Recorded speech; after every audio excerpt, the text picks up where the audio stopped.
চুল কি অতিরিক্ত ঝরে যাচ্ছে? এই গরমে মাথা ঘেমে যাচ্ছে, গোছা গোছা চুল উঠছে, নাকি খুশকির যন্ত্রণায় মাথা চুলকাচ্ছে, নাকি উকুন হয়েছে? বাজারে দামি দামি শ্যাম্পু বা তেল ব্যবহার করেও কোনো সমাধান পাচ্ছেন না। আজ আমি আপনাদের দেখাবো মাত্র এক মুঠো নিম পাতা দিয়ে কিভাবে চুলের সব সমস্যা দূর করা যায়। ঘরোয়া এই ম্যাজিকটা একবার ব্যবহার করলেই তফাৎ বুঝতে পারবেন। নমস্কার বন্ধুরা, সবাই কেমন আছেন? আশা করি সবাই ভালো আছেন। আমার পল্লী জননী কুক সেন্টারে নতুন একটা পর্ব দেখার জন্য সবাইকে জানাই স্বাগতম। আজ আমি আপনাদের চুলের যত্নে একটি প্রাচীন এবং কার্যকারী ঘরোয়া পদ্ধতি ধাপে ধাপে বুঝিয়ে দেব। মেন উপকরণ নিয়েছি নিম পাতা। নিম পাতা গুলো আগে পরিষ্কার করে ভালো করে ধুয়ে নিতে হবে। আর এই নিম পাতার সাথে আর কি কি মেশাই আর কিভাবে তৈরি করি তার জন্য ভিডিওটা পুরো দেখতে হবে প্রথম থেকে শেষ পর্যন্ত। স্কিপ করলে কিন্তু চলবে না। নিম পাতাগুলো ভালো করে ধুয়ে এই যে দেখো ছাড়িয়ে নিলাম। নিয়ে এবার আমি একটা নোড়া দিয়ে একটু থেতো করে নেব। তোমরা চাইলে কিন্তু শিলপাটাতেও থেতো করে নিতে পারো। এটা কিন্তু খুব মিহি করব না, এজন্য আমি এই গাবলার ভিতরে থেতো করে নিচ্ছি, যাতে করে এর রসটা একটু বের হয়। আর এর সাথে আর কি কি উপকরণ মিশাই দেখতে থাকো। স্কিপ করলে কিন্তু মূল্যবান অংশ কিন্তু বাদ পড়ে যাবে। তো এই যে দেখো নিয়েছি কালো জিরে। কালো জিরে চুলের জন্য কিন্তু খুবই উপকারী, চুলকে মজবুত করে। আর এই যে দেখো দিলাম মেথি, 1 চামচ কালো জিরে আর 1 চামচ মেথি দিয়ে একসাথে বেটে নেব। দেখো অনেক সময় চুলের যে আগা ফাটা হয় সেটাও কিন্তু রোধ হবে। তাছাড়া খুশকি নিয়ন্ত্রণ করবে, চুল ঝরা পড়া থেকেও রক্ষা করবে। তাছাড়া মাথায় কিন্তু উকুন হবে না।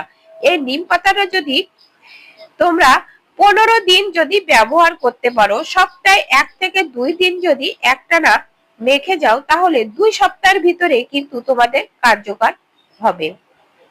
তো দেখো আমি থেতো করে নিয়েছি, নিয়ে দিয়ে দিলাম এর ভিতরে জল। তো আমি 2-3 গিলাস জল দেবো, যেহেতু আমার মেয়ে আর আমি মাখবো। এবার দেখো এই গাবলা ধরে কিন্তু আমি গরম করে নেব, মানে একটু ফুটিয়ে জাল করে নিতে হবে, যাতে করে 3 গিলাস জল দিয়েছি তো 1 গিলাস শুকিয়ে যাবে, আর 2 গিলাস মতো থাকবে, যেহেতু আমি আর আমার মেয়ে মাখবো। তো এজন্য তো এই যে দেখো জাল করতে করতে ফুটছে, কিন্তু মিডিয়াম আছে এটা ফুটিয়ে নেব। আর দেখো জলের কালারটাই দেখো সম্পূর্ণ কিন্তু চেঞ্জ হয়ে গেছে। তো এই যে দেখো একেবারে, আর এই জাল করতে করতে দেখো যখন আমার 1 গিলাস যখন কমে যাবে, তখনই কিন্তু আমি গ্যাসটা বন্ধ করে নেব। তো যা দেখো আমার 1 গিলাস কিন্তু কম হয়ে গেছে। তো আমি এবার গ্যাসটা বন্ধ করে ঠান্ডা হতে দেব। আর এটা কিন্তু আমি রাতের বেলায় তৈরি করেছিলাম, তো দেখো পরের দিন সকালবেলায়। তো এবার কিন্তু আমি মাথায় মেখে নেব। তো এর সাথে কি মেশাই তো দেখতে থাকো। তো আর এবার দেখো আমি একটা ছেঁকনির সাহায্যে আমি ছেঁকে নিলাম।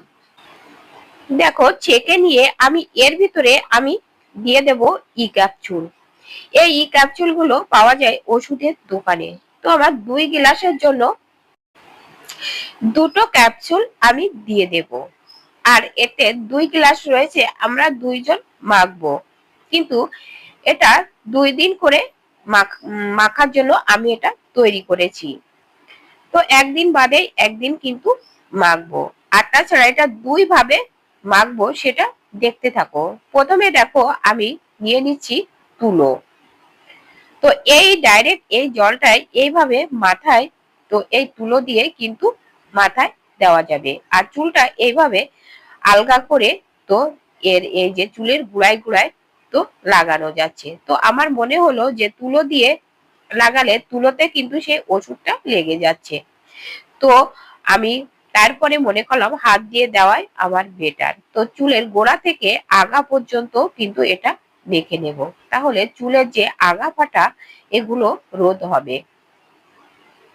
তো এই যে ভালো করে এভাবে মেখে চুলটা বেঁধে রাখবো 2 ঘন্টার জন্য। 2 ঘন্টার জন্য রেখে দিয়ে কিন্তু স্বাভাবিকভাবে চিরান করে নিলে হয়ে যাচ্ছে, মাথায় কোনো শ্যাম্পু দেওয়ার দরকার নেই।